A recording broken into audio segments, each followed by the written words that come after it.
bom estarmos na presença do Senhor e entregarmos o nosso coração, a nossa vida a Ele, crendo que as nossas vidas nas mãos do nosso Deus estão em boas mãos, não é? O Senhor tem cuidado de nós e pela graça do Senhor Ele tem renovado as nossas forças e tem também mostrado o caminho que nós devemos andar. Por isso eu queria convidar você a abrir o texto bíblico que se encontra no livro de Atos dos Apóstolos, capítulo de número 18.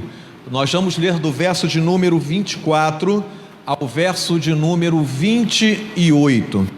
Atos dos Apóstolos, capítulo 18, do verso 24 ao verso de número 28. Eu convido a igreja a se colocar em pé para a leitura do texto bíblico que nós estaremos fazendo nesta manhã.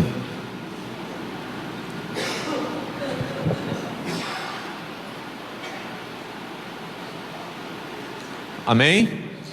Diz assim: a terceira viagem missionária de Paulo, Apolo em Éfeso.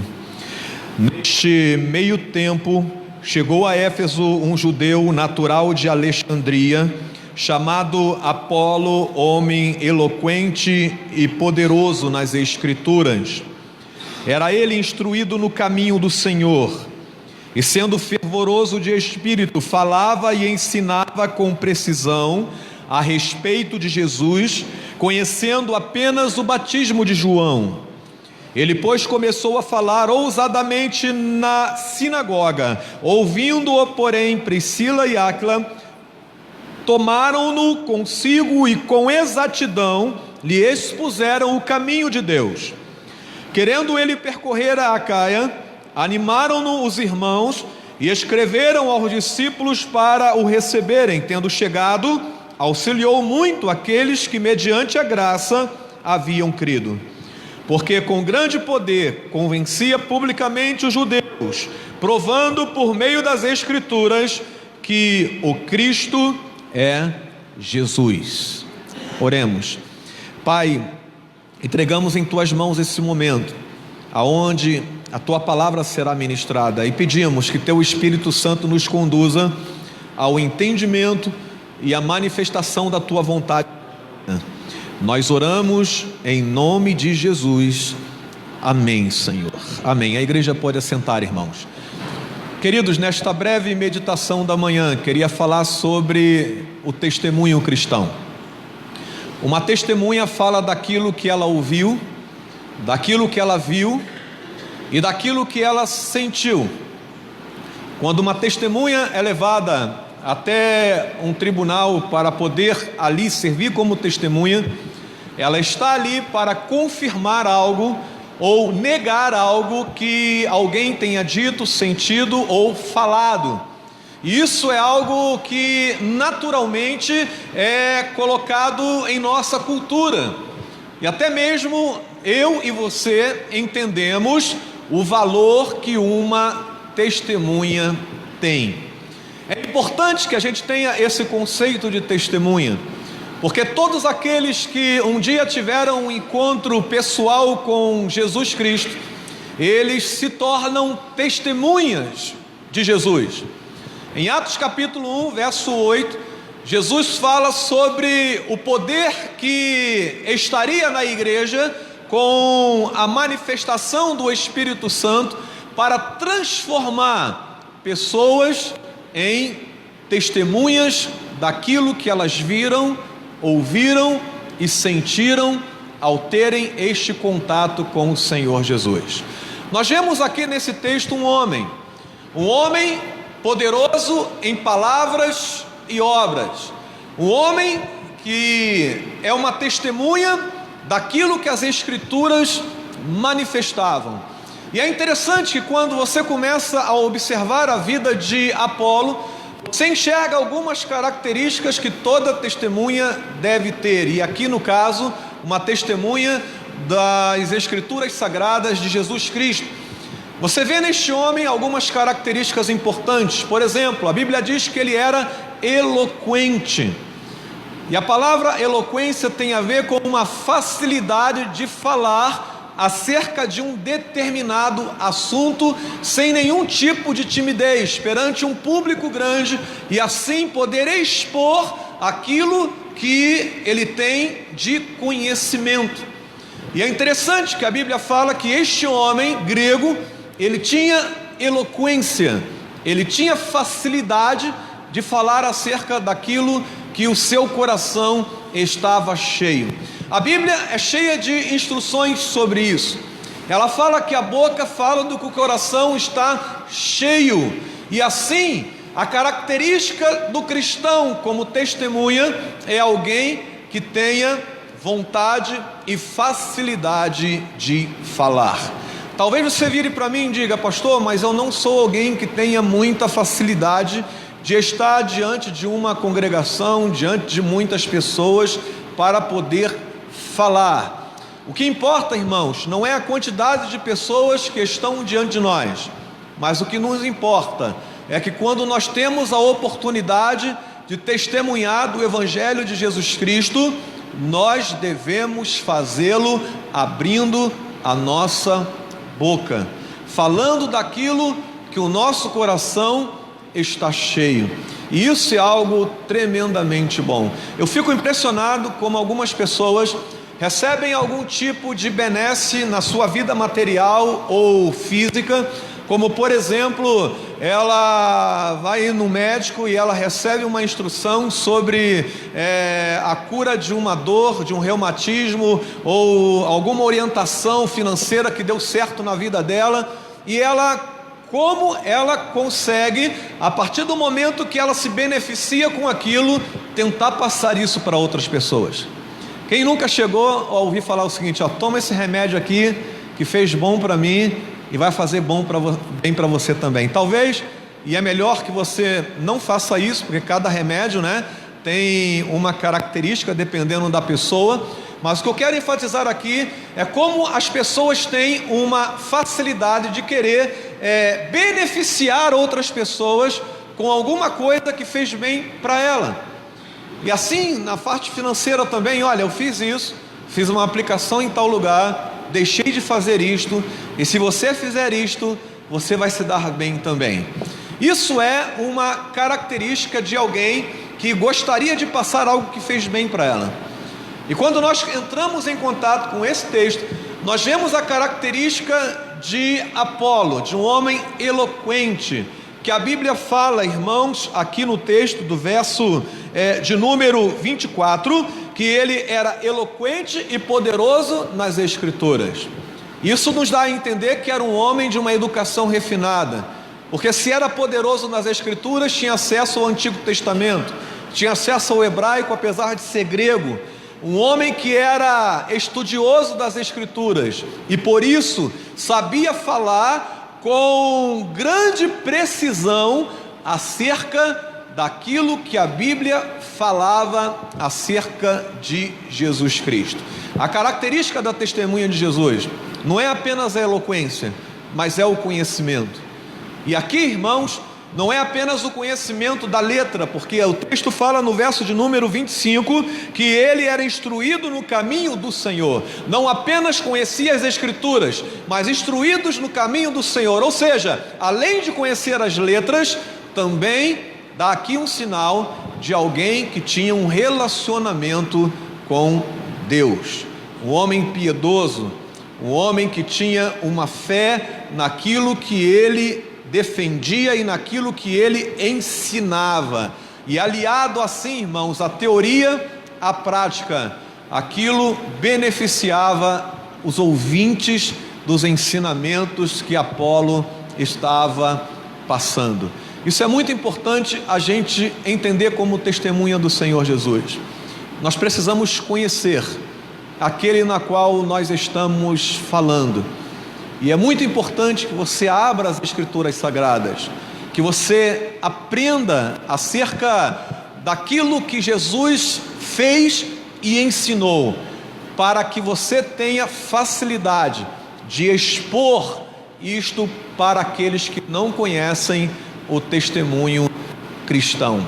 Isso, irmãos, nos chama a atenção porque a Bíblia ressalta as qualidades de Apolo e fala que este homem abençoou muitas vidas por nutrir estas qualidades. A pergunta que nós fazemos nesta manhã para você que está aqui na casa de Deus é: qual é a qualidade do teu testemunho?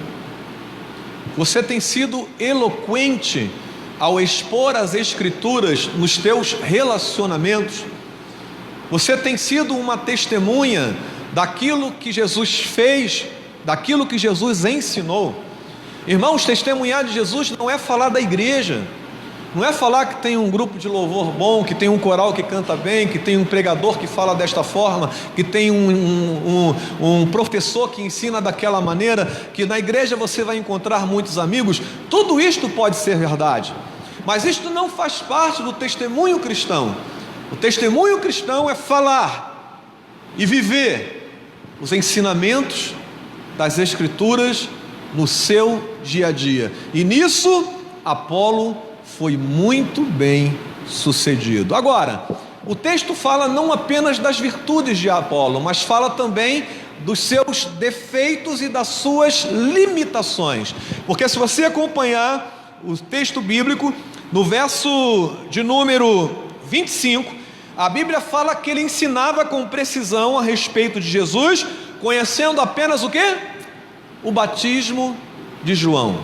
E aqui há uma diferença entre ensinar sobre Jesus e crer, não é, naquele personagem como sendo o Cristo, aquele que viria para resgatar e restaurar os perdidos da casa de Israel.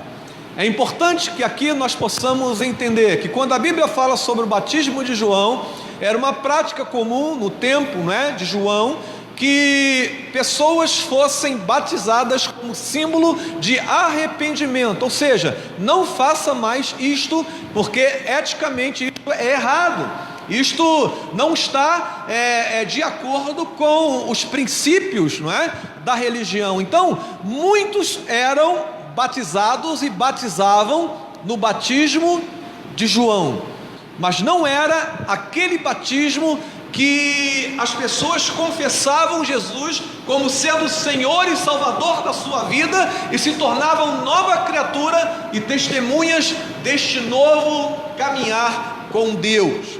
Então isso era uma limitação. E aqui, irmãos, vem uma característica que, além de ser uma limitação, também é uma virtude. Apolo falava apenas daquilo que ele conhecia. Ele não se aventurava em assuntos que ele não tinha conhecimento.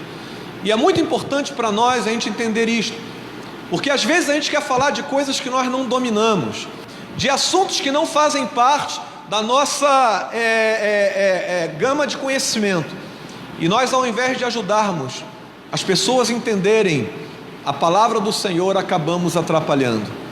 Fale daquilo que você sabe, e cada dia procure conhecer mais, para que você possa falar mais acerca daquilo que Deus quer que você se transforme, ou seja, uma testemunha ousada na presença do Senhor. Tanto isso é verdade, que a Bíblia fala no verso de número 27 e 28, que Apolo foi acolhido por um casal, Priscila e Áquila. E a Bíblia diz no verso de número 27, irmão, ou 26, que eles tomaram consigo e com mais exatidão lhes expuseram o caminho de Deus, ou seja, eles agregaram conhecimento àquilo que Apolo já tinha, falavam acerca de situações que Apolo não conhecia, acerca do Cristo que morreu e que havia necessidade daquelas pessoas acreditarem que ele era o Cristo de Deus. Tanto isso é verdade, que no verso de número 28, Apolo já muda a sua palavra, e a Bíblia diz no verso de número 28, que com grande poder convencia publicamente os judeus, provando por meio das Escrituras que Cristo é Jesus. Ou seja, nós como testemunhas do Senhor precisamos entender que nós somos limitados, temos limitações, talvez físicas, intelectuais, espirituais. Essas limitações, elas podem ser expandidas pelo conhecimento das Escrituras, por uma comunhão mais pessoal com Deus, mais íntima, na qual estas limitações acabam sendo corrigidas e acabam sendo expandidas. No caso de Apolo, ele teve um crescimento a partir do momento que ele teve contato com a igreja. Priscila, Áquila acolhem aquele homem que era eloquente, que tinha praticamente um ministério sozinho. E a Bíblia diz que ele foi enviado para Caia, e lá os irmãos que estavam lá receberam Apolo, acolheram Apolo, e no meio de uma comunidade de fé, ele então cresce, se desenvolve, adquire habilidades novas, conhecimento novo, e passa então a abençoar a vida daquela população com uma palavra mais precisa acerca de quem era Jesus e dos seus ensinamentos.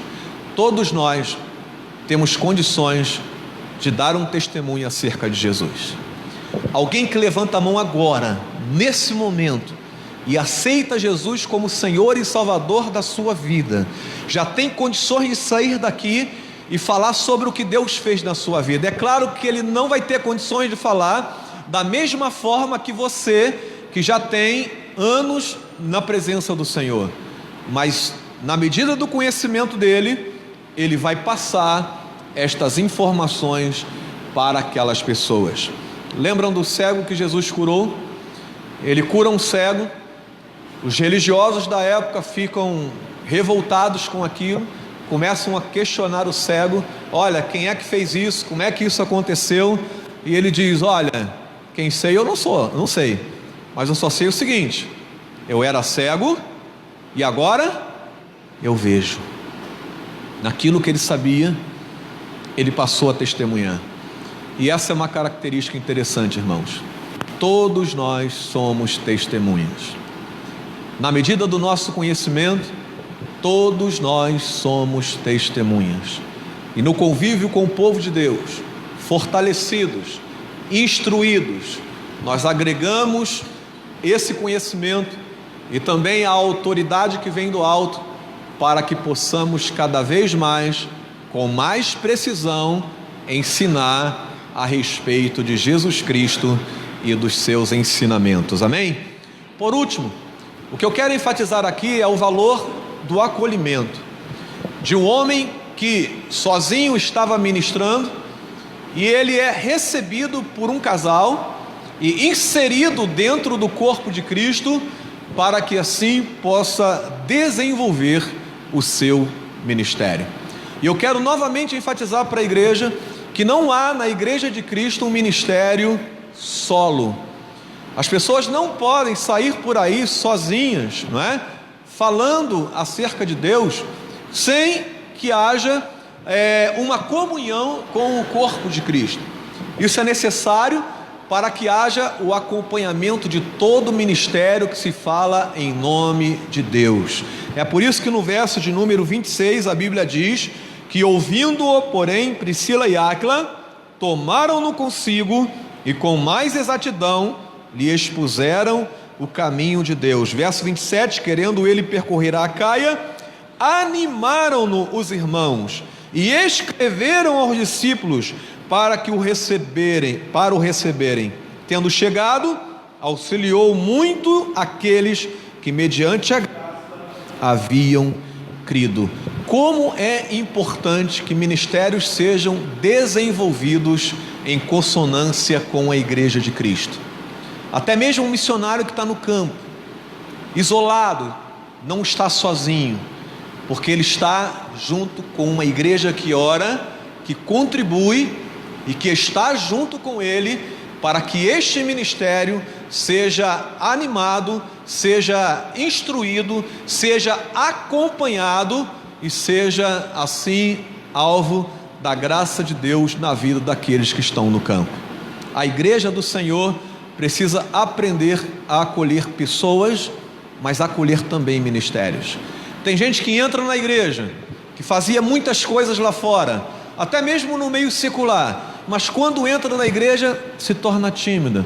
Talvez porque a igreja não deu oportunidades, mas talvez também porque ela não se apresenta para desenvolver o ministério que que o Senhor chamou.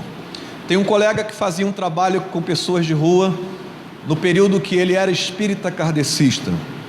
Durante 20 anos, ele pegava as pessoas na rua, dava café da manhã para essas pessoas, levava para o centro espírita e ali fazia um estudo da doutrina espírita com estas pessoas.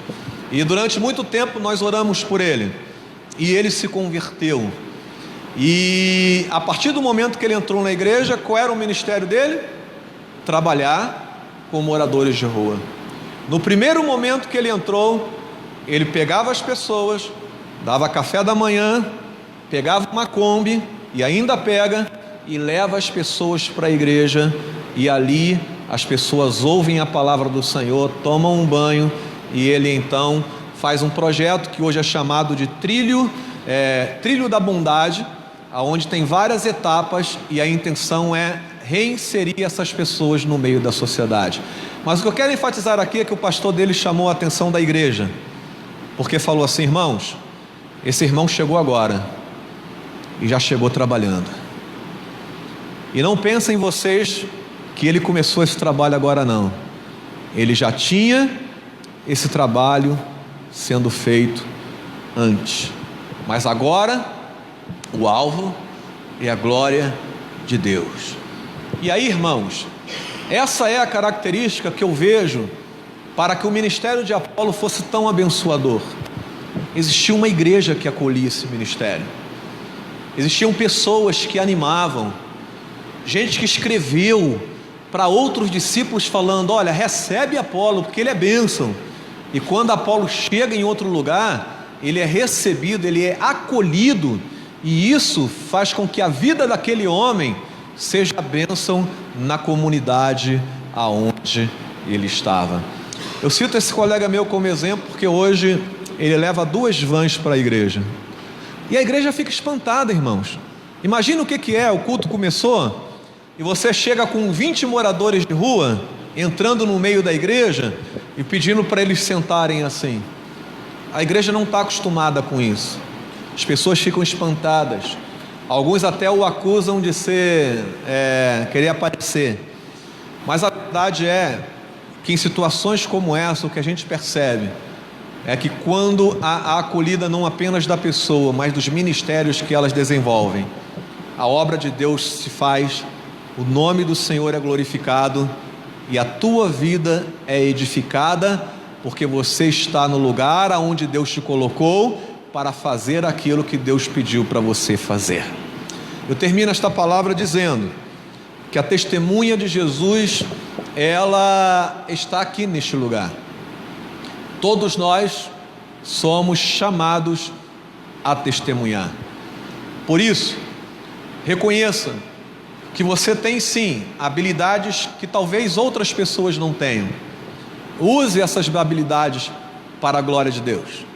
Mas também reconheça que você tem limitações, você tem defeitos, você tem dificuldades em algumas áreas. Reconheça que você tem isto. Reconheça que você precisa de ajuda, como Apolo reconheceu e foi instruído por Áquila e Priscila. E se ele achasse que não precisava aprender mais nada, ele simplesmente desprezava a ajuda deste casal. Mas a Bíblia diz que ele foi instruído por este casal e foi abençoado por esta família e também pela igreja que inseriu este homem no corpo de Cristo. E como igreja, como povo de Deus, precisamos aprender a acolher pessoas e ministérios também. Quando alguém entra na igreja, eu pergunto: você já fez alguma coisa? Você já trabalhou em alguma área, em outro lugar que você veio? Você tem alguma habilidade específica? A gente vai sondando para que esta pessoa continue a desenvolver o seu ministério na igreja do Senhor Jesus. Se você ainda não faz isso, pode me procurar, que nós vamos procurar auxiliá-lo no seu ministério. Mas tenha sempre o coração aberto para aprender, tenha sempre a motivação de ser uma testemunha eficaz, e certamente o Espírito de Deus vai ajudar você a caminhar e ser uma bênção aonde você estiver. Amém? Louvado seja o nome do Senhor. Vamos ficar em pé, irmãos, vamos orar ao Senhor. E logo após eu queria convidar a igreja a cantar o hino de número 135, trazendo também as suas ofertas e dízimos àqueles que trouxeram nesta manhã. Oremos. Senhor, eu louvo o teu nome pela tua palavra. Te agradeço pela instrução do ensino bíblico nesta. Senhor, queremos ser testemunhas eficazes. Queremos abençoar vidas, falando daquilo que o Senhor tem feito nas nossas vidas, daquilo que temos aprendido na tua casa. Por isso, dá-nos intrepidez, dá-nos ousadia para falar, Senhor Deus, da tua palavra e sermos, Senhor Deus, autoridades naquilo que nós falamos. Permita, Senhor, que possamos conhecer mais. Nós queremos mais do Senhor, queremos mais, Senhor Deus, da tua presença nas nossas vidas, queremos mais da sua instrução. Por isso, abra nossa mente e o nosso coração para que possamos aprender e colocar em prática aquilo que aprendemos. Abençoe os ministérios desta igreja. Abençoe, Senhor Deus, aquelas habilidades, aqueles dons que o Senhor tem dado a cada membro desta igreja. E se porventura os ministérios ainda não se desenvolveram, nos ensine como igreja a abençoar, Senhor, estas vidas, permitindo que elas desenvolvam os seus ministérios com alegria, animados, motivados, Senhor Deus, em trazer a vida de pessoas que não conhecem o teu nome, o conhecimento de Jesus Cristo e a fé em Jesus Cristo. Dá-nos, Senhor Deus, ministérios eficazes neste lugar. E sabemos que isto só acontecerá se teu Espírito Santo conduzir todo este processo. Por isso, conduz esta igreja, conduz os ministérios que a ela pertencem, conduz as nossas vidas, para que não sejamos tímidos, e sim ousados, diante de Deus e diante dos homens. Nós oramos e nós te agradecemos em nome de Jesus. Amém, Senhor. Amém.